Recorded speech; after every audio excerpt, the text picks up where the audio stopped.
ഭാവൽ പ്രിയരെ എല്ലാവർക്കും ക്രിസ്തുവേശുവിന്റെ നിസ്തുല്യ നാമത്തിൽ വന്ദനം. നിങ്ങളോട് വീണ്ടും വെളിപ്പാട് പുസ്തകത്തിലെ മറ്റൊരു പഠനത്തിലേക്ക് നയിപ്പാൻ കർത്താവ് നൽകിയ അവസരത്തെ ഓർത്ത് സ്തോത്രം കരയറ്റുന്നു.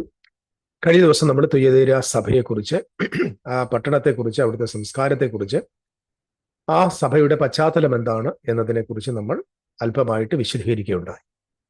ഇന്ന് നമ്മൾ ധ്യാനിപ്പാനായിട്ട് പോകുന്നത് തുയതേര സഭയ്ക്ക് കൊടുത്ത മെസ്സേജാണ്. ഞാൻ മുമ്പേ പറഞ്ഞിട്ടുണ്ട്, 7 സഭകളും ഹിസ്റ്റോറിക്കൽ ചർച്ചസ് ആണ്. ഈ 7 സഭകൾ ഇന്ന് നിലനിൽക്കുന്ന ഏതൊരു സഭയുമായിട്ടും യാതൊരു ബന്ധവുമില്ല. നിർഭാഗ്യവശാൽ ഭാവികാല യുഗാന്ത്യ സത്യങ്ങൾ പഠിപ്പിക്കുന്ന, എസ്കറ്റോളജി പഠിപ്പിക്കുന്ന മിക്കവാറും ആളുകൾ ഈ 7 സഭകളെയും 7 കാലഘട്ടവുമായിട്ട് ചേർത്ത് പഠിപ്പിക്കാറുണ്ട്. എഫെസോസ് സഭ എന്ന് പറയുന്നത് 1-ാം നൂറ്റാണ്ടിലെ സഭയാണ്. ഇങ്ങനെ മുമ്പോട്ട് വന്നിട്ട് ഫിലദൽഫിയ സഭ എന്ന് പറയുന്നത് ബ്രദറൻ സഭയാണ്. ലവോദിക്ക സഭ എന്ന് പറയുന്നത് നമ്മൾ കാണുന്ന പ്രൊട്ടസ്റ്റന്റ് സമൂഹം അന്റിക്രിസ്തീയ സഭയാണ്. ഉഷ്ണവാനുമല്ല ശീതവാനുമല്ല എന്ന് പറയുന്ന സഭയാണ് എന്നിങ്ങനെ പറയേണ്ട. പക്ഷെ വാസ്തവത്തിൽ അങ്ങനെ ഇതുമായിട്ടൊന്നും യാതൊരു ബന്ധവുമില്ല. ഇതൊക്കെ നമ്മുടെ വ്യാഖ്യാനങ്ങളാണ്. പിന്നെ നമുക്ക് ഇഷ്ടമുള്ള വേണം വ്യാഖ്യാനിക്കാൻ പറ്റും. 7 സഭകൾ എന്ന് പറഞ്ഞാൽ കേരളത്തിലെ 7 പ്രധാനപ്പെട്ട സംഘടനകളാണ്. IPC എന്ന് പറയുന്നത് എഫെസോസ് സഭ, സ്മിർന എന്ന് പറയുന്നത് ചർച്ച് ഓഫ് ഗോഡ് സഭ, പർഗമോസ് എന്ന് പറയുന്നത് ഷാരോൺ സഭ, പിന്നെ തുയതേരിയ സഭ എന്ന് പറയുന്നത് എന്തോ പറയുന്നത് അത് AG സഭ. പിന്നെ അത് കഴിഞ്ഞിട്ട് എന്തോ ഉള്ളത്, അത് കഴിഞ്ഞിട്ട് 3-ാം അധ്യായത്തിലേക്ക് വരുമ്പോൾ പിന്നെ സർദീസിലെ സഭ, അത് TPM ആണ്. ഫിലദൽഫിയ സഭ എന്ന് പറയുന്നത് ന്യൂ ജനറേഷൻ സഭയാണ്. ഇങ്ങനെയൊക്കെ വേണേൽ പറയാം. ഞാനിപ്പോൾ അങ്ങോട്ട് വ്യാഖ്യാനിക്കാൻ തുടങ്ങി അതൊക്കെ അങ്ങനെയൊക്കെയാണോ, ആദ്യ സ്നേഹം അങ്ങനെയാണ് ഇങ്ങനെയൊക്കെ. ദൈവവചനത്തെ ഞാൻ പലപ്പോഴും ഈ വ്യാഖ്യാനം നമ്മുടേതായിട്ടുള്ള അഭിപ്രായം, ഞാനത് ശ്രമിക്കാറില്ല. നമ്മളെപ്പോഴും വേദപുസ്തകത്തെ എടുക്കുമ്പോൾ വേദപുസ്തകം കൊണ്ട് മനസ്സിലാക്കാൻ ശ്രമിക്കാറേ ഉള്ളൂ. പിന്നെ ചില സമയങ്ങളിൽ നമുക്ക് വിശദീകരണത്തിനായിട്ട് മാത്രമാണ് ഒരു വ്യാഖ്യാനത്തിലേക്ക് പോകുന്നത്. സോ നമ്മൾ സത്യമായിട്ട് ഒരു ഹിസ്റ്റോറിക്കൽ ചർച്ചസ്, കർത്താവ് അന്ന് നിലവിലുണ്ടായിരുന്ന 7 സഭകൾക്ക് മെസ്സേജ് കൊടുക്കും. വളരെ എമർജൻസി, കാരണം പെട്ടെന്ന് സംഭവിക്കാൻ പോകുന്ന വലിയൊരു ന്യായവിധി വരുന്നുണ്ട്. അത് ഏറ്റവും കൂടുതൽ ബാധിക്കാൻ പോകുന്നത് ഈ ഏഷ്യൻ മൈനറിലുള്ള സഭ. കാരണം റോമിലെ സൈന്യമൊക്കെ വരാൻ പോകുന്നതും പ്രത്യേകിച്ച് യഹൂദന്മാർ ധാരാളം പേരും ഒക്കെ ഉള്ള സ്ഥലങ്ങളാണ് ഈ ഏഷ്യൻ മൈനർ എന്ന് പറയുന്നത്. അപ്പോൾ അത് ഈ യഹൂദന്മാരും ക്രിസ്ത്യാനികളെല്ലാം ഒരുമിച്ചാണ് താമസിക്കുന്നത്, ഒരുമിച്ചാണ് ഇവർ ഇടപെടുന്നത്. റോമക്കാരെ സംബന്ധിച്ചോളം ഇതെല്ലാം ഒന്നായിട്ടാണ് തോന്നുന്നത്. അതുകൊണ്ട് കൃത്യമായിട്ട് വരാൻ പോകുന്ന ന്യായവിധിയിൽ നിന്ന് ഒഴിവാകാൻ വേണ്ടിയുള്ള മുന്നറിയിപ്പ് തന്റെ സഭയ്ക്ക് ക്രിസ്തു കൊടുക്കുന്നു എന്നത് ഇതിനകത്ത് പ്രധാനപ്പെട്ട ഒരു ചിന്തയാണ്. നമ്മൾ ഇന്ന് മനസ്സിലാക്കേണ്ട പ്രധാന കാര്യം, തുയതേരിയ സഭയുടെ ദൂതൻ എഴുതുക എന്ന് പറഞ്ഞ് തുടങ്ങുന്ന ആ കത്ത്, ഞാനതിൻ്റെ പെട്ടെന്നൊന്ന് വായിക്കാം. നിജുവാലിക്കൊത്ത കണ്ണ്, വെള്ളോടിന് സദൃശ്യമായ കാലുമുള്ള ദൈവപുത്രൻ അരുളി ചെയ്യുന്നത്: ഞാൻ നിന്റെ പ്രവൃത്തി, നിന്റെ സ്നേഹം, വിശ്വാസം, ശുശ്രൂഷ, സഹിഷ്ണുത എന്നിവയും നിന്റെ ഒടുവിലത്തെ പ്രവൃത്തി ആദ്യത്തേതിലും ഏറെ എന്നും അറിയുന്നു. എങ്കിലും താൻ പ്രവാചക എന്ന് പറഞ്ഞ് ദുർനടപ്പ് ആചരിപ്പാനും വിഗ്രഹാർപ്പിതം തിന്മാനും എന്റെ ദാസന്മാരെ ഉപദേശിക്കുകയും തെറ്റിച്ചു കളയുകയും ചെയ്യുന്ന ഇസബേൽ എന്ന സ്ത്രീയെ നീ അനുവദിക്കുന്നു എന്നൊരു കുറ്റം നിന്നെക്കുറിച്ച് പറവാനുണ്ട്. ഞാൻ അവൾക്ക് മാനസാന്തരപ്പെടുവാൻ സമയം കൊടുത്തിട്ടും ദുർനടപ്പ് വിട്ട് മാനസാന്തരപ്പെടുവാൻ അവൾക്ക് മനസ്സില്ല.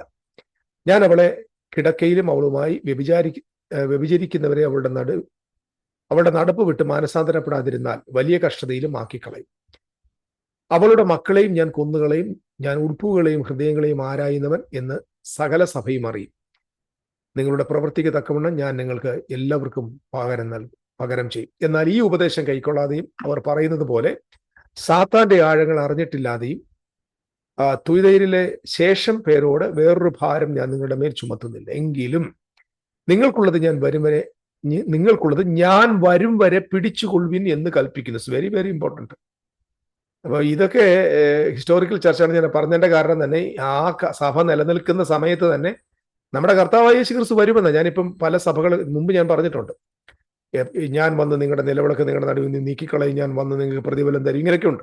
ഇതെല്ലാം സെക്കൻഡ് കമ്മിങ് ഓഫ് ക്രൈസ്റ്റിനെ കുറിച്ചാണ്. ഇതൊക്കെ ആ 7 സഭകൾക്ക് കൊടുത്ത കൃത്യമായ ദൂതാണ്. അല്ലാതെ 2000 വർഷങ്ങൾക്ക് ശേഷം ജീവിക്കാൻ പോകുന്ന ചർച്ച കൂടുകാരോടല്ല ഇത് പറയുന്നത്, TPMകാരോടല്ല ഇത് പറയുന്നത്, ഹെവൻലി ഫീസ്റ്റുകാരോടല്ല ഇത് പറയുന്നത്. ഇത് അവിടുത്തെ സഭയോട് പറയാം. ഞാൻ വരുന്നത് വരെ അത് പിടിച്ചുകൊള്ളാൻ കൊള്ളുവാൻ കൽപ്പിക്കുന്നു. ജയിക്കുകയും ഞാൻ കൽപ്പിച്ച പ്രവൃത്തികൾ അവസാനത്തോടെ അനുഷ്ഠിക്കുകയും ചെയ്യുന്നവൻ എൻ്റെ പിതാവ് എനിക്ക് തന്നതുപോലെ ഞാൻ ജാതികളുടെ അധികാരം കൊടുക്കും. അവൻ ഇരുമ്പുകോൽ കൊണ്ട് അവരെ മേയ്ക്കും. അവൻ കുശവന്റെ പാത്രം പോലെ നുറുങ്ങിപ്പോകും. ഞാൻ അവൻ ഉദയനക്ഷത്രം കൊടുക്കും.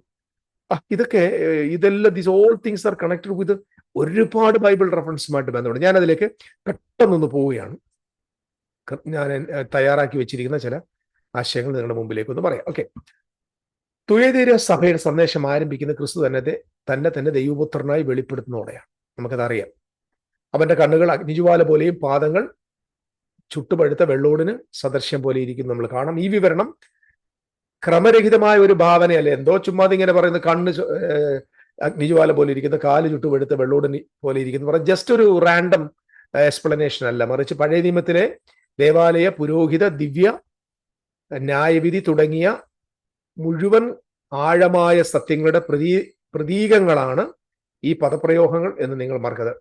അഗ്നിജ്വാലയുടെ കണ്ണ് അല്ലെങ്കിൽ വെള്ളോടിന് സാദൃശ്യമുള്ള കാല് എന്നൊക്കെ പറയുന്നത് പുതിയ നിയമത്തിലെ ഏതെങ്കിലും ഒരു പുതിയ കണ്ടുപിടുത്തമല്ല. ഇത് ഓൾഡ് ടെസ്റ്റ്മെന്റുമായി ബന്ധമുള്ള പ്രധാനപ്പെട്ട ചില ടൈപ്പോളജി പോലെ സംസാരിക്കുന്ന കാര്യങ്ങളാണ്. ഓക്കെ, അടുത്തത് ഈ തുയതീര പട്ടണത്തിലെ ഞാൻ കഴിഞ്ഞ വീഡിയോയിൽ പറഞ്ഞ ലോഹപ്പണിക്കാർ, അതായത് മെറ്റൽ വർക്കേഴ്സ് ഉണ്ട്, മറ്റ് ഇതര ലോഹങ്ങൾ കൊണ്ട് പണിയുന്നവരുണ്ട്. വെങ്കലപ്പണിക്കാർക്ക് പേരുകെട്ടതായിരുന്നു ഞാൻ പറഞ്ഞു. ഈ പിച്ചളയോ വെങ്കലത്തെയോ കുറിച്ചുള്ള പരാമർശം നഗരത്തിലെ പ്രാദേശിക സംസ്കാരവുമായും വ്യാപാരങ്ങളുമായും ബന്ധപ്പെട്ടിരുന്നു എന്നത് യാഥാർത്ഥ്യമാണ്. എന്നിരുന്നാലും ഈ പ്രാദേശിക വിഷയത്തിനപ്പുറത്തേക്ക് ഈ വിഷയങ്ങൾ പോവുകയാണ്. കാരണം നമ്മുടെ കർത്താവായ യേശു ക്രിസ്തു 7 നിലവിളക്കുകളുടെ നടുവിൽ ദിവ്യ ന്യായാധിപനായ മഹാപുരോഹിതനായ രാജകീയ പുരോഹിതനായ ക്രിസ്തു മഹത്വത്തിൽ വെളിപ്പെടുത്തിയ 1-ാമത്തെ അധ്യായത്തിൽ നമ്മൾ കാണുന്നു. ആ നിലവിളക്കുകളുടെ നടുവിൽ നിലയങ്കി ധരിച്ചുകൊണ്ട് കർത്താവ് നടക്കുന്നതായിട്ട് കാണാനായിട്ട് പറ്റും. ആ നടക്കുന്ന ക്രിസ്തുവിന്റെ കാല് ഉലയിൽ ചുട്ടുപഴുത്ത വെള്ളോടിന് സാദൃശ്യമെന്ന് കാണാൻ പറ്റും. അപ്പം ആ ഓരോ സഭകളുടെ നടുവിൽ നടക്കുമ്പോൾ ഞാൻ വിചാരിക്കുന്നു യേശു ക്രിസ്തുവിന്റെ ഓരോ വെളിപ്പാടുകൾ ഈ ഓരോ സഭകൾക്ക് പ്രത്യേകമായിട്ട് കൊടുക്കുന്നു, അവിടുത്തെ കോണ്ടെക്സ്റ്റ് അനുസരിച്ച്. അതാണ് നമ്മൾ മനസ്സിലാക്കേണ്ട ഏറ്റവും പ്രധാനപ്പെട്ട കാര്യം. അപ്പം വെങ്കലം എന്ന് പറയുന്നത്, അഗ്നിജ്വാലയുടെ കണ്ണെന്നൊക്കെ പറയുന്നത് ഈ തുയതൈര സഭയ്ക്ക് പറയാനുള്ള കാരണം ആ സഭയ്ക്ക് ഈ വെങ്കലവുമായിട്ട് ബന്ധമുണ്ട്, അല്ലെങ്കിൽ ഈ അഗ്നിയുമായി ബന്ധമുണ്ട് എന്നുള്ള കാര്യം ഞാൻ കഴിഞ്ഞ വീഡിയോയിൽ നിങ്ങളോട് പറയുണ്ടായി. ഓക്കെ, സത്യത്തിൽ യേശുക്രിസ്തുവിന്റെ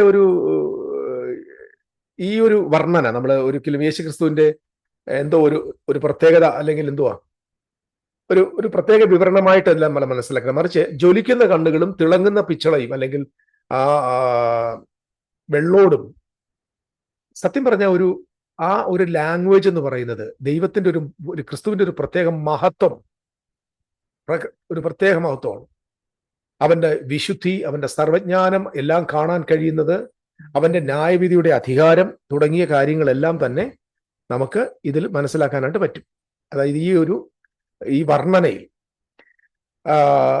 അതായത് ദൈവിക ഉടമ്പടിയുടെ പ്രകടനങ്ങളിൽ ദൈവത്തിന്റെ രൂപത്തെ വിവരിക്കാൻ തിരുവെഴുത്ത് പലപ്പോഴും ഈ പ്രകാശമാനമായ ലോകം അല്ലെങ്കിൽ തിളങ്ങുന്ന ലോകം, തീയെ, മിന്നല്, വെളിച്ചം, ഇങ്ങനെയുള്ള പദങ്ങൾ ഉപയോഗിക്കാറുണ്ട്. പ്രത്യേകിച്ച് നമ്മൾ ദൈവത്തിന്റെ പ്രത്യക്ഷത എവിടെയെല്ലാം പഴയ നിയമത്തിലുണ്ടോ അവിടെയെല്ലാം നമുക്കിത് കാണാനായിട്ട് പറ്റുന്നുണ്ട്.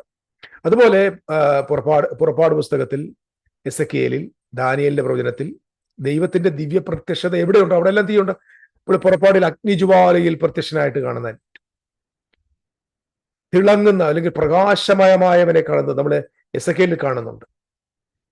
മാത്രമല്ല എസെക്കിയേലിൽ കണ്ണുകൾ നിറഞ്ഞ ഒരു കെറൂബുകളെ കാണുന്നുണ്ട്, ചുറ്റും കണ്ണ്. അപ്പൊ കണ്ണുകൾ, തീയ്, പ്രകാശം ഇങ്ങനെ കാണുന്നുണ്ട്. സ്വർഗീയ മഹത്വം ഇവയുമായിട്ടൊക്കെ ബന്ധപ്പെട്ടിരിക്കുന്നത് പഴയ നിയമത്തിന്റെ ചില ഡിസ്ക്രിപ്ഷൻസ്. ഞാൻ പറഞ്ഞ ശ്രദ്ധിക്കുക, യോഹന്നാന്റെ ഈ വെളിപ്പാട് പുസ്തകം എന്ന് പറയുന്നത് ഓൾഡ് കവനന്റുമായി നല്ല ബന്ധമാണ്.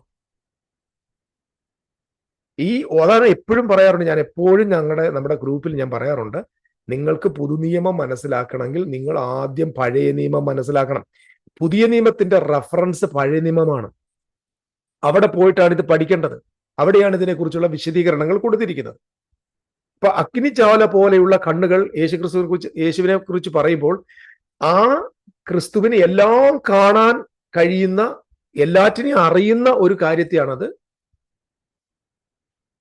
പ്രതിനിധീകരിക്കുന്നത്, അല്ലേ?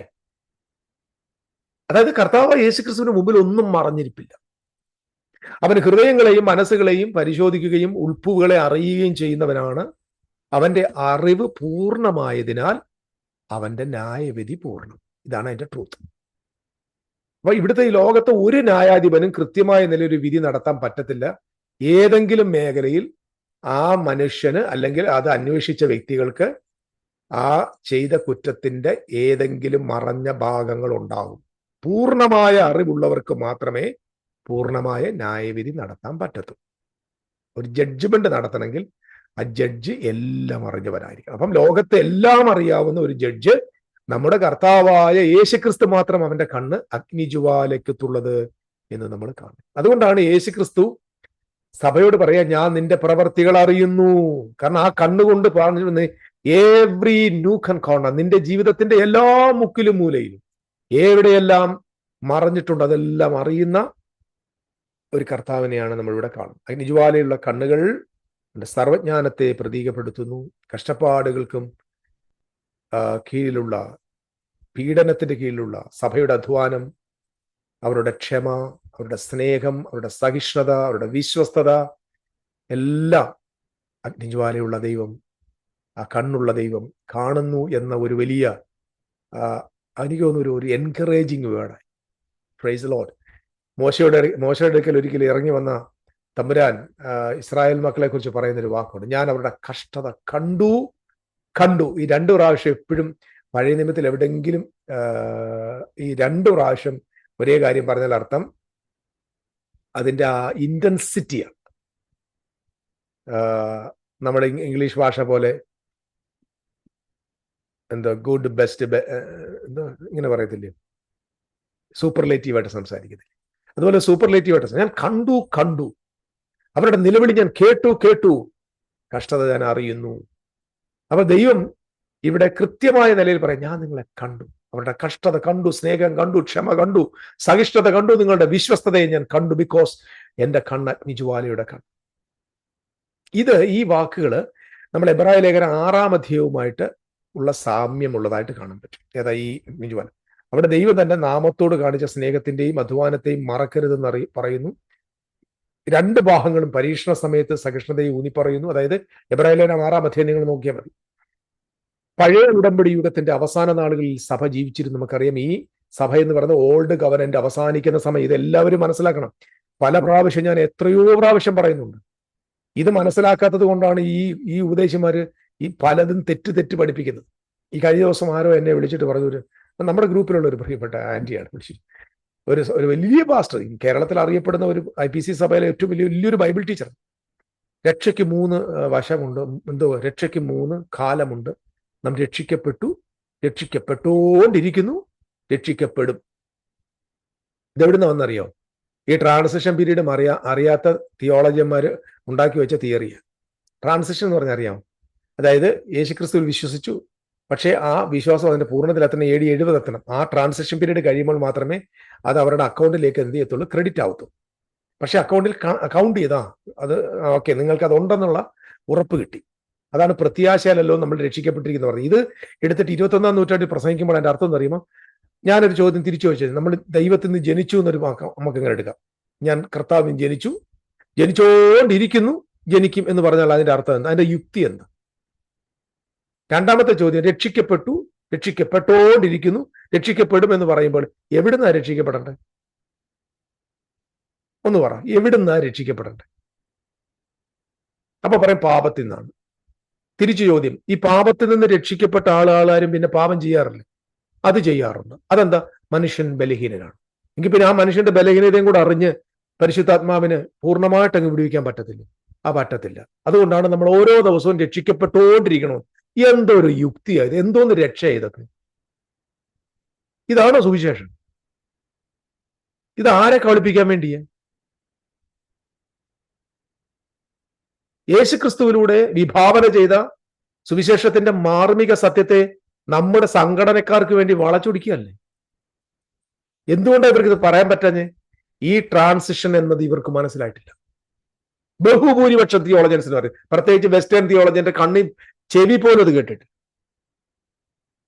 ഈ 7 സഭകളും പഴയ നിയമ ഉടമ്പടി യുഗത്തിന്റെ അവസാന കാലഘട്ടങ്ങളിൽ ജീവിച്ചിരുന്നത്, അന്ത്യകാലത്തുള്ള സഭകളായത്.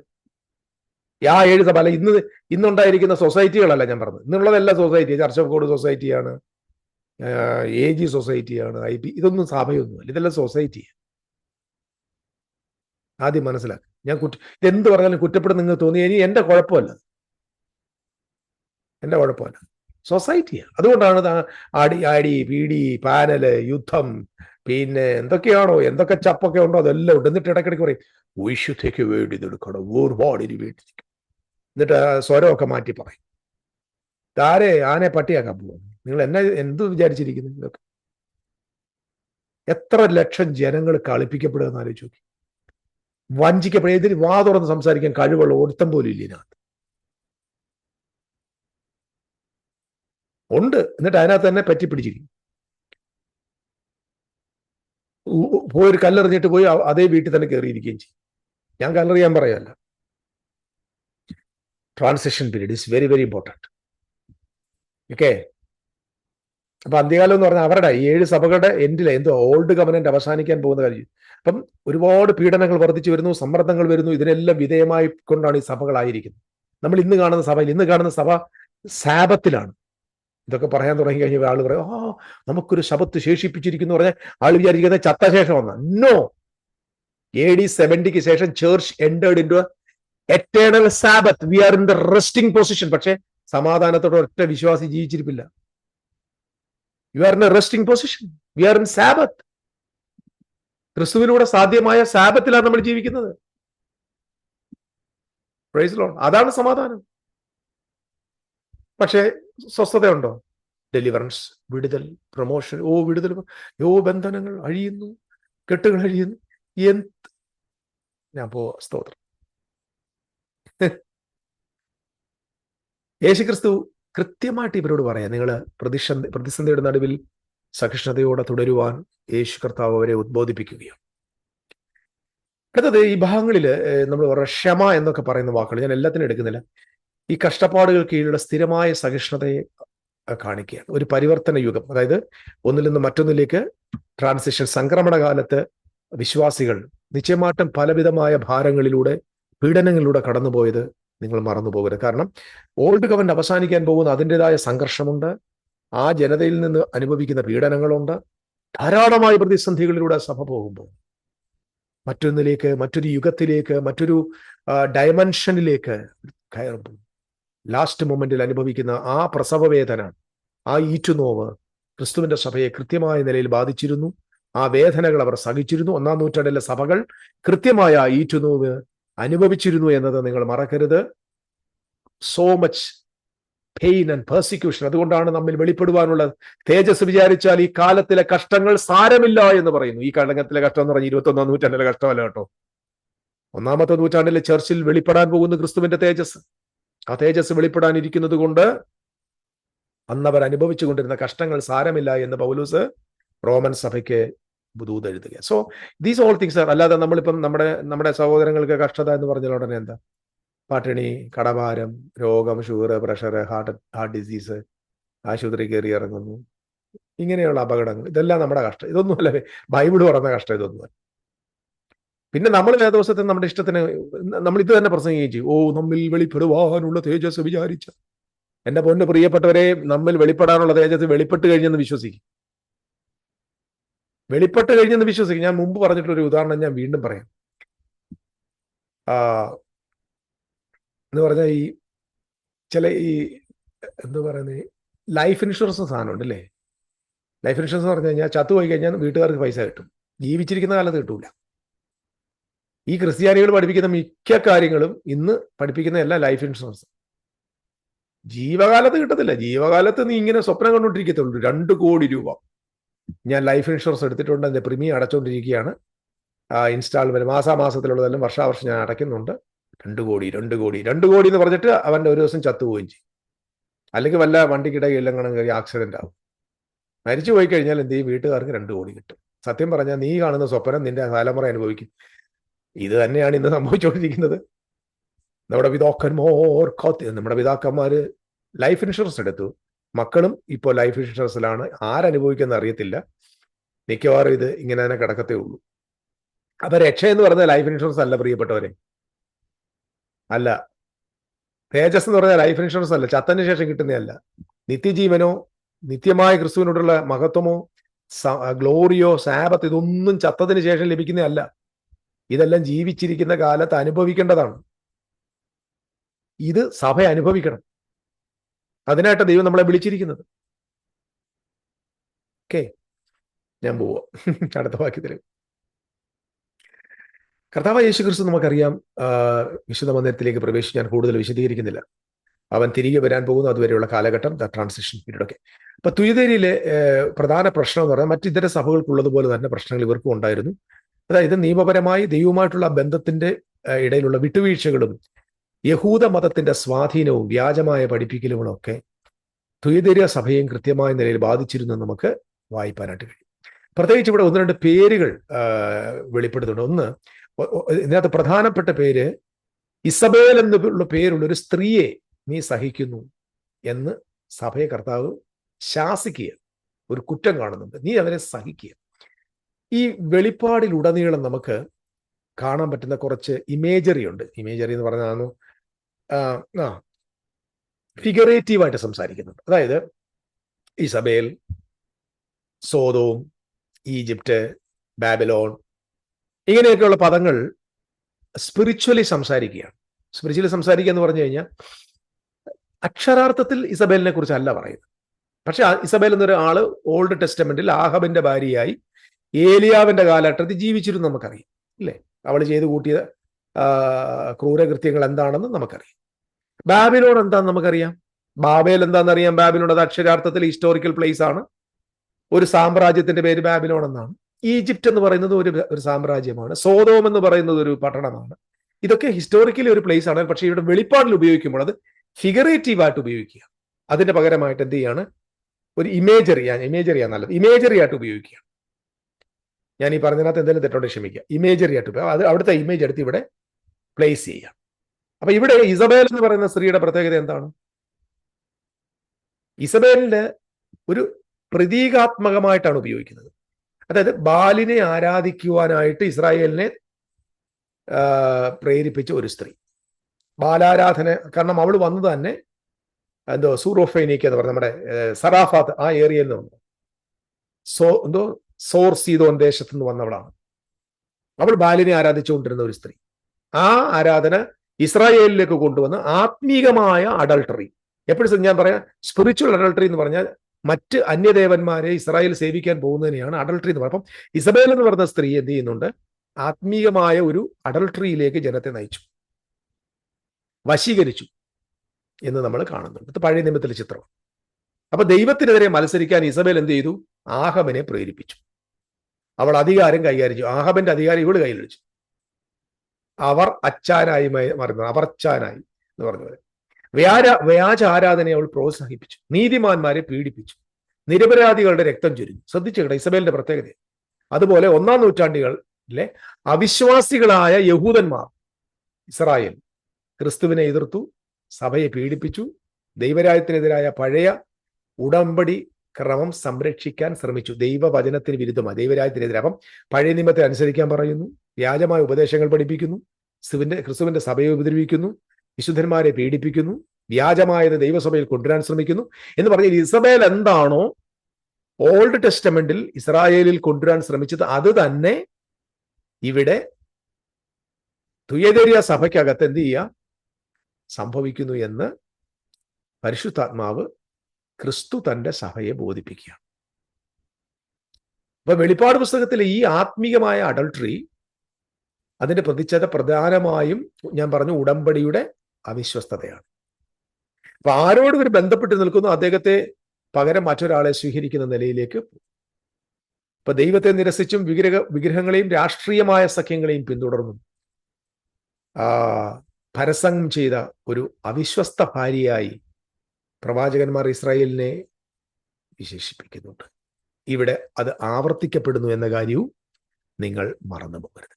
നമുക്കറിയാം നാബോത്ത് എന്ന് പറയുന്ന ഒരു നീതിമാനായ മനുഷ്യന്റെ മുന്തിരിത്തോട്ടവുമായി ബന്ധപ്പെട്ട കാര്യം നമുക്കറിയാം. മുന്തിരിത്തോട്ടം ആഹാബിന് അവകാശമാക്കി പിടിച്ചെടുക്കാൻ വേണ്ടി ഇസബേൽ വ്യാജ ആരോപണങ്ങളും നാബോത്തിന്റെ കൊലപാതകത്തിൽ കലാശിക്കുന്നതിലുള്ള ആസൂത്രണവും ചെയ്തു എന്ന് നമുക്കറിയാൻ പറ്റും. ക്രിസ്തുവിൽ പൂർത്തീകരിക്കപ്പെട്ട ഒരു പ്രവചന മാതൃകയായിരുന്നു ഇത് എന്ന് നിങ്ങൾക്ക് മറക്കരുത്. Same thing. മുന്തിരിത്തോട്ടത്തെ കൈവശപ്പെടുത്തേണ്ടതിന് അവകാശിയെ കൊന്നുകളയുക. ഇത് തന്നെയല്ലേ പ്രിയപ്പെട്ടവരെ മത്തായിയുടെ സുവിശേഷം 21-ാം അധ്യായത്തിൽ നമ്മൾ കാണുന്നത്? ദൈവരാജ്യം ഒരു മുന്തിരിത്തോട്ടം ഉണ്ടാക്കിയ യജമാനൻ കുടിയാന്മാരെ ആക്കി, ദാസന്മാരെ അയച്ചു ഫലമെടുക്കുവാൻ എല്ലാവരെയും കൊന്നുകളഞ്ഞു. ഒടുവിൽ പുത്രനെ ശങ്കിക്കുമെന്ന് വെച്ച് പുത്രനെ അയച്ചു. പുത്രൻ ഇവൻ അവകാശിയാണെന്ന് പറഞ്ഞ് അവനെ എന്ത് ചെയ്തു? തോട്ടത്തിന് പുറത്തു കൊണ്ടുവന്ന് കൊന്നുകളഞ്ഞു. അപ്പൊ ഇസബേൽ എന്ന സ്ത്രീ എന്താ ചെയ്തത്? നാബോത്ത് എന്ന് പറയുന്നവന്റെ മുന്തിരിത്തോട്ടം അവകാശമാക്കാതിരിപ്പാൻ അവൾക്ക് കൈവശപ്പെടുത്തേണ്ടതിന് അവനെ പുറത്തു കൊണ്ടുവന്ന് കല്ലെറിഞ്ഞു കൊല്ലുക. സെയിം തിങ് അല്ലേ യേശുവിന്റെ സംഭവം. അപ്പൊ യേശു ക്രിസ്തുവിന്റെ ഒരു ഇമേജറിയാണ് നമ്മൾ ഇവിടെ നാബോത്തിൽ കാണുന്നത്. അപ്പൊ ആ സംഭവത്തെ ഇവിടെ ക്രിസ്തുവിന്റെ സഭയുമായി ബന്ധപ്പെട്ട്, ക്രിസ്തുവുമായി ബന്ധപ്പെട്ട് വെളിപ്പാട് പുസ്തകത്തിൽ പരാമർശിക്കുന്നത് നിങ്ങൾക്ക് ബോധ്യമായി എന്ന് ഞാൻ വിശ്വസിക്കുന്നു. അപ്പൊ 21-ാം അധ്യായത്തിലും അവകാശം പിടിച്ചെടുക്കുന്നതിനായി മകനെ കൊന്ന മുന്തിരിത്തോട്ടത്തിലെ കുടിയാന്മാരെ കുറിച്ച് യേശു സംസാരിക്കുമ്പോഴും സെയിം അവസ്ഥ. ദൈവാലയത്തിന്റെ അധികാരവും നിയന്ത്രണവും നിലനിർത്താൻ മതനേതാക്കൾ അവകാശിയായി ക്രിസ്തുവിനെ നിരസിക്കുകയും കാൽവറിയിൽ കുരിശിക്കുകയും ചെയ്തു. ഇത് കൃത്യമായ ഒരു ചിത്രമാണ്. സോ ഇസബേൽ എന്ന സ്ത്രീയെ നീ അംഗീകരിക്കുന്നു എന്ന് പറയുമ്പോൾ is talking about apostate Israel, Jerusalem. Praise lord. അങ്ങനെ ഇസബേൽ വിശ്വാസത്യാഗിയായ യെരുശലേമിന്റെ ഒരു മാതൃകയായി മാറുന്നു. പ്രവാചകന്മാരെ കൊല്ലുകയും ക്രിസ്തുവിനെ നിരസിക്കുകയും വിശുദ്ധന്മാർക്കെതിരെ യുദ്ധം ചെയ്യുകയും ചെയ്ത് പീഡിപ്പിക്കുന്ന നഗരമായ യെരുശലേമിനെ ഇസബേൽ പ്രതിനിധീകരിക്കുകയാണ്. ഇസ്രായേലിന് മാനസാന്തരപ്പെടുവാൻ ദൈവം സമയം നൽകിയിട്ടും അത് അവർ നിരസിച്ചു. വെളിപ്പാടിലുടനീളം ആവർത്തിച്ച് ഊന്നിപ്പറഞ്ഞ സത്യമിത: ന്യായവിധി വരുന്നതിന് മുമ്പ് ക്രിസ്തു കരുണയും മുന്നറിയിപ്പ് നൽകി. എന്നിട്ടും രാഷ്ട്രം അവിശ്വാസത്താൽ തുടർന്നു. ഞാൻ കഴിഞ്ഞ വീഡിയോയിലൊക്കെ പറയാറുണ്ട്, ഗ്രേസ് പീരീഡ്, കൃപായുഗം. കൃപായുഗം നമ്മളല്ല, നമ്മൾ കൃപായുഗത്തിൽ ജീവിക്കുന്നവരല്ല. ദൈവം തമ്പുരാൻ നമ്മൾ നല്ല കൃപായുഗം അവസാനിച്ച് AD 70. ഇന്ന് കർത്താവിന്റെ നിത്യമായ സ്നേഹത്തിന്റെ യുഗം. വിശ്വാസം, പ്രത്യാശ, സ്നേഹം, ഇവ മൂന്നും നിലനിൽക്കും. ഇവയിൽ വലുതോ സ്നേഹം തന്നെ. വരുംകാലങ്ങളിൽ തന്റെ കൃപയുടെ അത്യന്തധനം കാണിക്കേണ്ടതിന് വാത്സല്യത്താൽ ക്രിസ്തുവിൽ നമ്മെ തെരഞ്ഞെടുത്തിരിക്കുന്നു. We are living in the love of God. ഇത് ദൈവസ്നേഹത്തിന്റെ നിത്യയുഗത്തിലാണ് നാം താമസം. അല്ലാതെ ഞാൻ കൃപയാലാണ് വാതിൽ കയറാൻ ഭാഗ്യം കിട്ടി എന്ന് പറഞ്ഞിട്ട് ഇൻഫീരിയോറിറ്റി ജീവിക്കേണ്ടവരല്ല നിങ്ങൾ. We are childrens of God. എന്റെ കുഞ്ഞുങ്ങൾ ജീവിക്കുന്നത് എന്റെ കൃപയിലല്ല. ആണോ? നിങ്ങൾ ദൈവത്തിന്റെ മക്കളാണെങ്കിൽ നിങ്ങൾ ജീവിക്കുന്ന കൃപയിലല്ലെന്ന് ആദ്യം മനസ്സിലാക്കണം. പിന്നെ ഉപദേശകർ പറയും, അയ്യോ അങ്ങനെ പറയാൻ നമുക്ക് പറ്റത്തില്ല. എങ്കിൽ പിന്നെ എന്നെ മോനെന്ന് വിളിച്ചെന്തിനാ? എന്നെ മകനെന്ന് വിളിച്ചതെന്തിനാ? എടാ നീ എന്റെ മകനൊന്നുമല്ല, പിന്നെ ഞാൻ റോഡിൽ കണ്ടപ്പോൾ നിന്നെ വിളിച്ചോണ്ട് വന്നാൽ പിന്നെ വലിയ വിളച്ചിലൊന്നും കാണിക്കരുത്, ഞാൻ തരുന്ന വല്ല കഞ്ഞിയും കുടിച്ചോണ്ട് ജീവിച്ചോണെന്ന് പറഞ്ഞാൽ ഓക്കെ, ഞാൻ അങ്ങനെ ജീവിക്കാം. കെടുന്ന ബീജത്താലല്ല കെടാത്തല്ല ജീവനുള്ള നിലനിൽക്കുന്ന വചനത്താൽ അത്ര നിങ്ങളെ വേണ്ടി ജനിപ്പിച്ചിരിക്കുന്നത് പറയുകയും, ക്രിസ്തുവിൽ വിശ്വസിച്ചവർ ദൈവപുത്രന്മാരാണ്, അവകാശമായി ലഭിച്ചവർ പുരുഷന്റെ ഇഷ്ടത്താലല്ല, ജഡത്തിന്റെ ഇഷ്ടത്താലല്ല, ദൈവത്താലത്രേ ജനിച്ചെന്ന് പറയുകയും, ഞാൻ ദൈവത്തിന്റെ മകനാണെന്ന് ആത്മാവ് താനും എന്റെ ആത്മാവോട് സാക്ഷ്യം പറയുകയും ചെയ്യുമ്പോ ഞാൻ എന്തോ എന്റെ അപ്പന്റെ കരുണയിലല്ല ജീവിക്കുന്നത്. ദയവായി ക്ഷമിക്കണം. സ്നേഹനിധിയായ എന്റെ പിതാവാം ദൈവത്തിന്റെ ഹാർട്ട് ഞാൻ മനസ്സിലാക്കി ഞാൻ പറയാം. God loves us so much. എനിക്ക് ആ കൃപയിൽ ജീവിക്കാൻ ഇഷ്ടമാ, കരുണയിൽ ജീവിക്കാൻ ഇഷ്ടമോ, ആ സ്നേഹത്തിൽ ജീവിക്കാൻ ഇഷ്ടം. പക്ഷെ എന്നെ എപ്പോഴും തളർത്തുന്ന എന്തുവാ? ഞാൻ യോഗ്യനല്ല യേശുവേ നിൻ സ്നേഹം പ്രാപി. ഈ ഓരോ പാട്ടും നിന്നെ വെറും കഴുതയാക്കുക. എനിക്കൊരു യോഗ്യതയില്ല. ഇല്ലെന്നേ, ഒരു യോഗ്യത ഇല്ലായിരുന്നു. ഇപ്പോഴോ ക്രിസ്തുവിൽ കൂട്ടവകാശിയാണ്.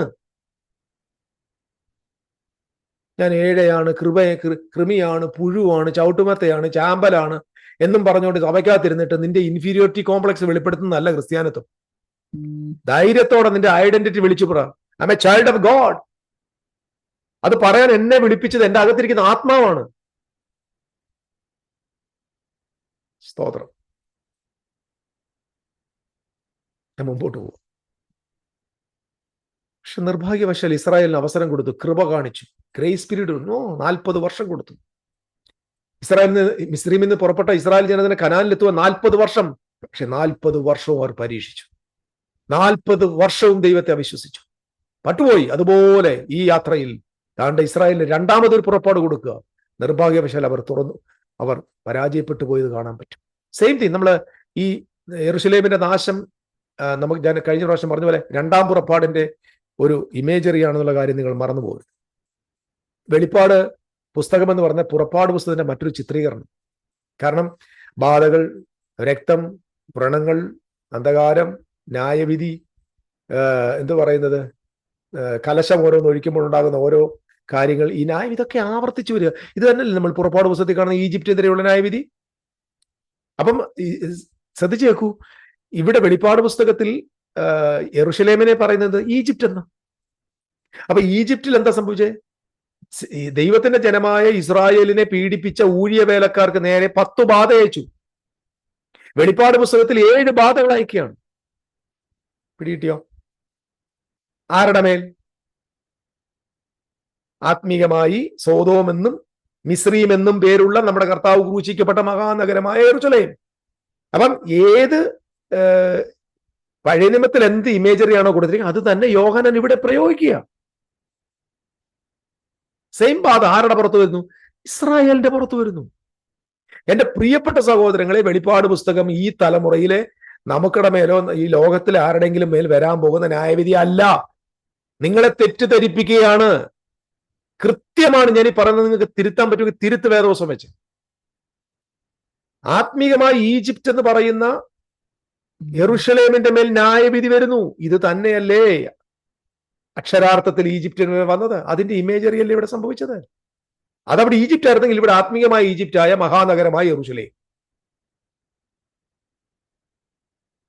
ഓരോ ബാധകൾ പുറപ്പാട് പുസ്തകത്തിലെ ബാധകളുമായിട്ട് നമുക്കതിന്റെ പ്രതിധ്വനി കാണാൻ പറ്റും. കാരണം ആ ന്യായവിധി വിശുദ്ധന്മാരെ പീഡിപ്പിക്കുകയും നിരസിക്കുകയും ഉപദ്രവിക്കുകയും ചെയ്തു എങ്കിൽ ഇവിടെയും അത് തന്നെയാണ്. അപ്പോസ്തലന്മാരെയും ശുശ്രൂഷകന്മാരെ പീഡിപ്പിക്കുകയും ക്രിസ്തുവിനെ നിരസിക്കുകയും ചെയ്തത് കൊണ്ട് ഇവരുടെ മേൽ ന്യായവിധി വരിക. കൃത്യമായ വെളിപ്പാട് പുസ്തകം. അവളിലല്ലോ വിശുദ്ധന്മാരുടെയും അപ്പോസ്തലന്മാരുടെയും രക്തം കണ്ടത്. ഇതിനൊക്കെ കൊടുക്കുന്ന വ്യാഖ്യാനം കേട്ടാൽ സ്വർഗം പോലും സഹിക്കത്തില്ല. സത്യം പറഞ്ഞ ഇതൊരു, എന്നോട് പിണങ്ങരുത്, നമ്മൾ ഇന്ന് കാണുന്ന ആത്മലോകം എന്ന് പറയുന്നത് കപടതകളുടെയും അസത്യങ്ങളുടെയും ഒരു കേന്ദ്രമാണ്. ഇത് വ്യാജ മതമാണ്. പ്ലീസ്, യേശുവിനെ സ്നേഹിക്കുന്ന ആരെങ്കിലും ഉണ്ടെങ്കിൽ, നിങ്ങൾക്ക് കർത്താവിനോട് അല്പമെങ്കിലും സ്നേഹം ഉണ്ടെങ്കിൽ, ഇതുപോലുള്ള വ്യാജങ്ങളെ തിരിച്ചറിയുകയും ആത്മാവ് കൊണ്ട് ഇതിനെ ഒഴിവാക്കി നിർത്തുകയും വേണം. ദയവ് ചെയ്ത്. ഇത് വ്യാജമാണ്. ഇവിടുത്തെ പ്രസംഗങ്ങൾ വ്യാജമാണ്. ഇവിടെ ഉപവാസങ്ങൾ വ്യാജമാണ്. ഇത് വ്യാജമതമാണ്. നിങ്ങൾ ഒരു ഞാൻ പ്രസംഗിച്ചിട്ടുണ്ട് കേട്ടോ. ഞാൻ മാനസാന്തരപ്പെടും. I റിപ്പന്റഡ് 1000 time. വേദോസയിൽ ഒരു വാക്യം കൊണ്ടെടുക്കും, ജനത്തെ അങ്ങ് മോട്ടിവേറ്റ് ചെയ്യും. Praise the Lord. മുട്ടുമടക്കി ദാനിയേൽ മുട്ടുമടക്കി. ഇന്ന് സന്ധ്യയിൽ നീ മുട്ടുമടക്കുമ്പോൾ ചില പാർസി പ്രഭുക്കന്മാരുടെ ബന്ധം. എന്തോന്നു അതിന്റെ അർത്ഥം? എവിടെ പാർസി പ്രഭു? ഈ 1-ാം നൂറ്റാണ്ടിൽ ഇങ്ങനെയായിരുന്നു. നമ്മൾ ഇന്നത്തെ ഉപവാസ പ്രാർത്ഥന ഉണർവ് യോഗങ്ങളിൽ പ്രസംഗിക്കുന്ന രീതിയിലാണോ പത്രോസ് പ്രസംഗിച്ചത്? ആണോ? പെന്തക്കോസ്തിൽ ഞാൻ ഒരു ഉദാഹരണം പറയാം. പെന്തക്കോസ്തിന്റെ അന്ന് അഗ്നിജ്വാല പോലെ പിളർന്നിരിക്കുന്ന നാവുകൾ അവർക്ക് പ്രത്യക്ഷമായി. അഗ്നിജ്വാല പോലെ പിളർന്നിരിക്കുന്ന നാവുകൾ അവർക്ക് പ്രത്യക്ഷമായി. അപ്പം പത്രോസ് അങ്ങോട്ട് എഴുന്നേറ്റ് പറയാം, പ്രിയപ്പെട്ടവരെ, നിങ്ങൾ കണ്ടുവല്ലോ തീജ്വാല. Praise the Lord. മുൾപ്പടർപ്പിൽ കത്തിയ ദൈവത്തിന്റെ തീ, ഹോരേബിൽ ഇറങ്ങിയ ദൈവത്തിന്റെ തീ, കർമ്മേലിൽ വെളിപ്പെട്ട ദൈവത്തിന്റെ തീ ഇപ്പോൾ ഈ കൂടി വന്നിരിക്കുന്ന ചിലരുടെ മേൽ വെളിപ്പെട്ടു വരുവാൻ പോവുകയാണ്. വിശ്വസിക്കുന്നവരൊന്ന് ആമേൻ പറഞ്ഞാട്ടെ. ഇങ്ങനെയാണോ പത്രോസ് പ്രസംഗിച്ചത്? ആണോ? ഞാൻ പ്രസംഗിച്ചു. ഇതുവരെ നീ സംസാരിച്ചു കൊണ്ടിരുന്നത് മാനുഷികമായ കാര്യമെങ്കിൽ നീ ദൈവത്തിന്റെ വൻ കാര്യങ്ങൾ ഇപ്പോൾ സംസാരിച്ച് തുടങ്ങാൻ പോകുന്നു. വായ തുറന്ന് ദൈവത്തിന് സ്തോത്രം ചെയ്യ്. ഇപ്പോൾ തന്നെ ഒരു പുത്തൻ ഭാഷ നിന്റെ. ഇങ്ങനെയാണോ പത്രോസ് പ്രസംഗിച്ചേ? പറ. നമ്മുടെ നാട്ടിലെ ഈ സുവിശേഷകന്മാരെന്ന് പറഞ്ഞ ഈ കൗബോയ്സ് പറയുന്ന പോലെയാണോ? അപ്പോസ്തലനായ പൗലോസും പത്രോസും യേശു ക്രിസ്തുവും പ്രസംഗിച്ചത്. ഓ, ഇതൊരു വിടുതലിന്റെ ദിവസമാണ്, ദൈവത്തിന്റെ തീ ഇറങ്ങിക്കൊണ്ടിരിക്കുന്നു, യെരൂശലേമിന്റെ അകത്ത് ഇന്ന് വരെ വെളിപ്പെടാത്ത തീ ഇറങ്ങിക്കൊണ്ടിരിക്കുന്നു. ഇങ്ങനെയാണോ പ്രസംഗിച്ചത്? ഇങ്ങനെയാണോ പത്രോസ് പ്രസംഗിച്ചത്? പറ പാസ്റ്റേഴ്സ്. പത്രോസ് പ്രസംഗിച്ചതുപോലെയും യേശു ക്രിസ്തു പ്രസംഗിച്ചതുപോലെയും പ്രസംഗിച്ചാൽ നിന്റെ ചർച്ചിൽ ആരും കൈയടിക്കത്തില്ല. നിന്റെ ഉണർവ് യോഗത്തിൽ ഒരു ഉണർവും കാണൂല. പക്ഷെ സത്യം വെളിപ്പെടും. അങ്ങനെ പ്രസംഗിച്ചാൽ ഒരു പ്രസംഗകനെ നോക്കിയിട്ട് യോഗത്തിന്റെ അവസാനം കമ്മിറ്റിക്കാർ പറയും, അദ്ദേഹത്തിന്റെ പോലെ അഭിഷേകം ഇല്ലായിരുന്നു കേട്ടോ, ഒരു തീയില്ല.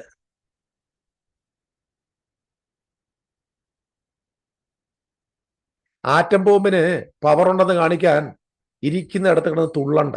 അത് ആദ്യം മനസ്സിലാക്കണം. ആറ്റം ബോംബിന് എന്റെ അകത്ത് പവർ ഉണ്ടെന്ന് കാണിക്കാൻ ഇരിക്കുന്നിടത്ത് ഇങ്ങനെ വൈബ്രേറ്റ് ചെയ്യണ്ട. ഈ വൈബ്രേറ്റ് ചെയ്യുന്നതിൽ അർത്ഥം അതിനകത്ത് പവർ ഇല്ലെന്ന. അകത്ത് പവർ ഇല്ലാത്തതുകൊണ്ടാണ് ഈ പുറത്ത് കിടന്ന് വൈബ്രേറ്റ് ചെയ്യുന്നത്. ഈ മദ്യപിക്കുന്ന ആളുകള് മദ്യം എടുക്കാതെ വരുമ്പോൾ കൈ വിറയ്ക്കുന്ന കണ്ടിട്ടില്ലേ? വിറയൽ. എന്താ അതിന്റെ അർത്ഥം? അകത്ത് എനർജി ഇല്ലാത്തതുകൊണ്ട്. നിന്റെ പള്ളിക്കകത്തിരുന്ന് സഹോദരിമാരൊക്കെ കൈയടിച്ച് വിറയ്ക്കുന്ന കണ്ടിട്ടില്ലേ? അകത്ത് പവർ ഇല്ലാത്തതുകൊണ്ട്. അകത്ത് കറക്റ്റ് സ്പിരിറ്റ് പോയ വിറയൽ നിൽക്കും. സ്തോത്രം. ഇത്രയും പറഞ്ഞുകൊണ്ട് ഞാൻ വിടുക.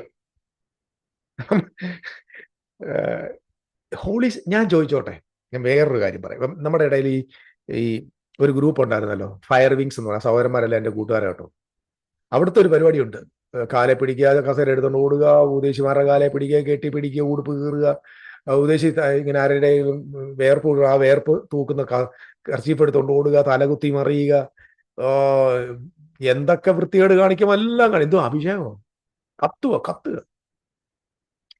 ഈ കർത്താവ് യേശു ക്രിസ്തുവിനെ പരിശുദ്ധാത്മ അഭിഷേകം ചെയ്യുന്നത് അളവ് കൂടാതെ അല്ലേ? അളവ് കൂടാത്ത അഭിഷേകമല്ലേ അല്ലേ?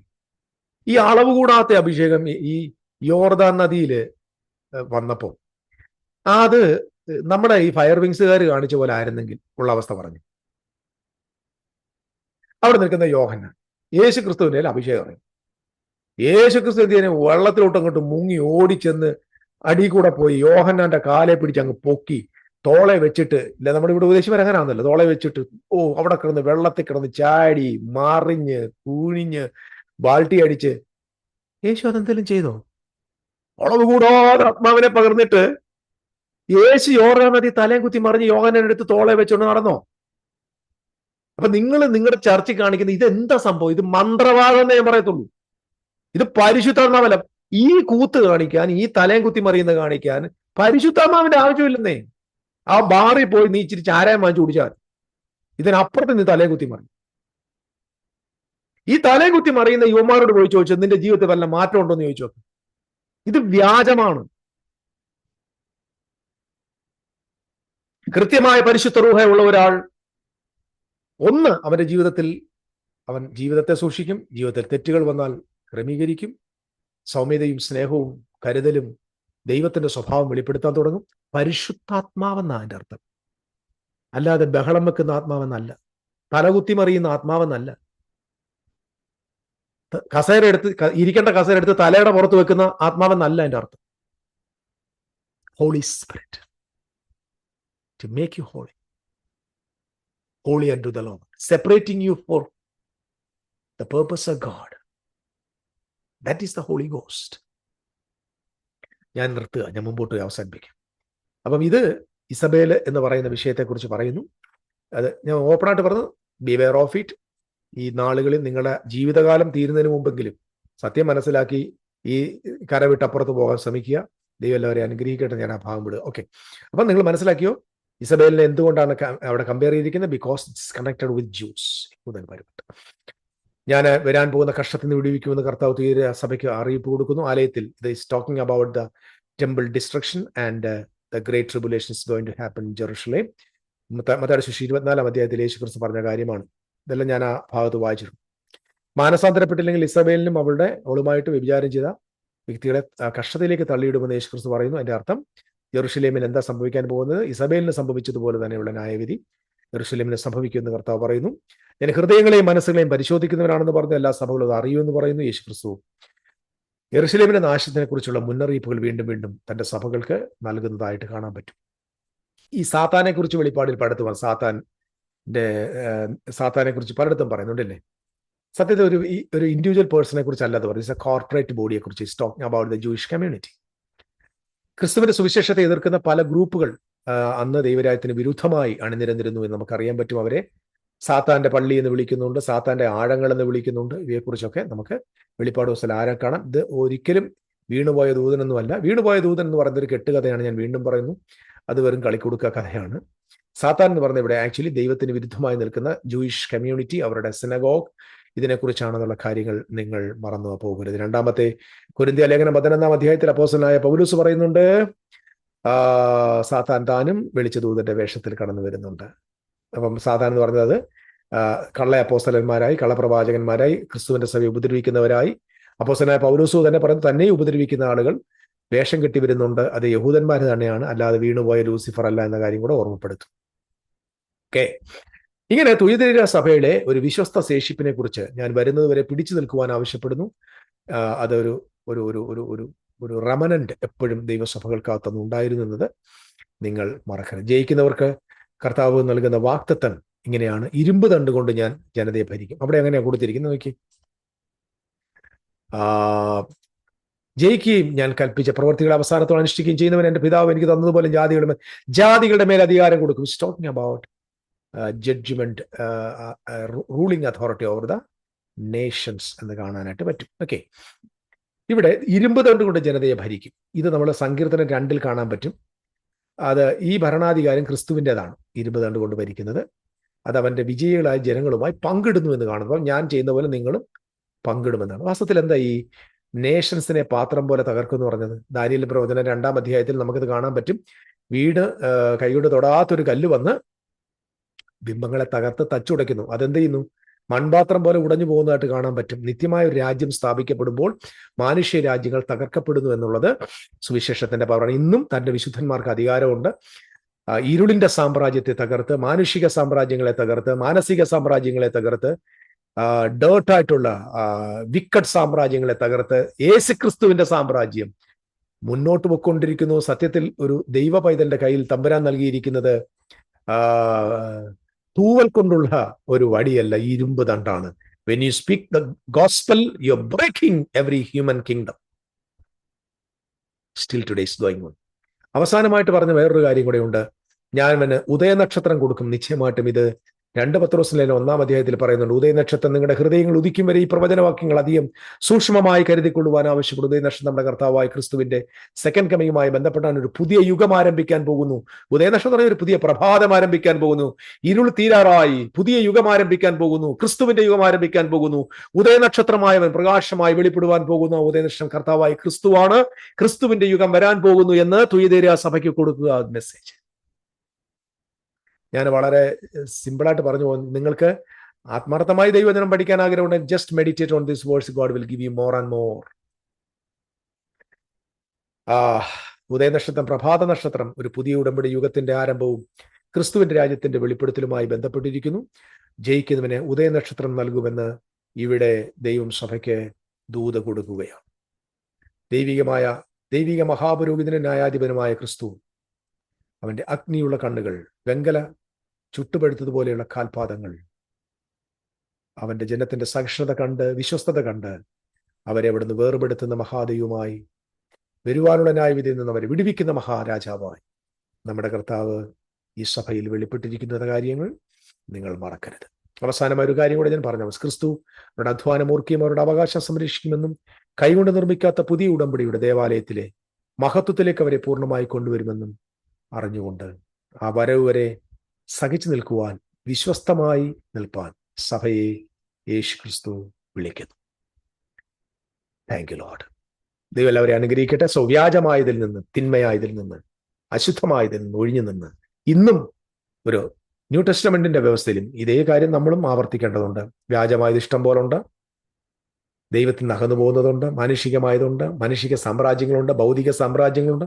ഇതൊക്കെയും ഇരുമ്പ് തണ്ടുകൊണ്ട് തച്ചുടച്ച് ആത്മീകമായ ദൈവിക രാജ്യം പണിതുയരാൻ നമ്മയും കർത്താവ് അനുഗ്രഹിക്കട്ടെ, സഹായിക്കട്ടെ എന്ന് പ്രാർത്ഥിക്കുന്നു. മഹാദൈവവും നമ്മുടെ കർത്താവുമായ നിങ്ങൾക്ക് കൃപ നൽകട്ടെ. ഈ സന്ദേശം നിങ്ങൾക്ക് അനുഗ്രഹമായി എങ്കിൽ ദൈവത്തിന് സ്തോത്രം. ഞാൻ പറഞ്ഞ വാക്കുകൾ നിങ്ങളെ വേദനിപ്പിച്ചെങ്കിൽ അത് നിങ്ങളുടെ മാനസാന്തരത്തിന് ഉതകട്ടെ എന്ന് പ്രാർത്ഥിക്കുന്നു. May the Lord richly bless you. ഈ മെസ്സേജ് നിങ്ങൾക്ക് അനുഗ്രഹമായി എന്ന് ഞാൻ കരുതുന്നു. നിശ്ചയമായിട്ടും നിങ്ങൾ പുതിയതായിട്ടാണ് ഈ വീഡിയോ കാണുന്നതെങ്കിൽ ദയവായിട്ട് നിങ്ങൾക്ക് ചെയ്യാൻ പറ്റുന്ന ഏറ്റവും വലിയ കാര്യം ഈ ചാനൽ സബ്സ്ക്രൈബ് ചെയ്യണം. ജസ്റ്റ് ഒരു പ്രസ് ചെയ്താൽ മതി. ഈ മെസ്സേജ് തുടർന്നുള്ള മെസ്സേജുകൾ കേൾക്കാൻ താല്പര്യമുണ്ടെങ്കിൽ നിങ്ങൾക്ക് നിശ്ചയമായിട്ടും ബെൽ ബട്ടൺ കൂടെ അമർത്തി കഴിഞ്ഞാൽ നോട്ടിഫിക്കേഷൻ തന്നെ ലഭ്യമാകും. ഇത് അത്രയും വേഗം ജനങ്ങളുടെ കാതുകളിൽ എത്തണം, നമ്മുടെ പുതുതലമുറയുടെ കാതുകളിൽ എത്തണം എന്ന് എനിക്ക് നിർബന്ധമുണ്ട്. മറ്റുള്ളവർക്ക് ഷെയർ ചെയ്യുക. നിങ്ങൾ ചെയ്യുന്ന ഈ ചെറിയ കാര്യങ്ങൾ, നമ്മൾ പറയത്തില്ലേ, കർത്താവിന്റെ നാമത്തിന് വേണ്ടി ചെയ്യുന്ന ഒരു പാത്രം തണ്ണീർ മാത്രം കൊടുത്താലും പ്രതിഫലം കിട്ടുമെന്ന് പറഞ്ഞ പോലെ ചെറിയൊരു കാര്യത്തിനും സ്വർഗത്തിൽ പ്രതിഫലമുണ്ട്. ഒരാൾ എങ്കിലും ഈ മെസ്സേജ് കേട്ട് അനുഗ്രഹിക്കപ്പെടുന്നെങ്കിൽ നിങ്ങൾക്ക് നിശ്ചയമായിട്ടും ഇത് ചെയ്യാം. വ്യാജമായതെന്ന് ഒഴിവാകാം. എല്ലാവരെയും കർത്താവ് ഒത്തിരി അനുഗ്രഹിക്കട്ടെ. Thank you. God bless you.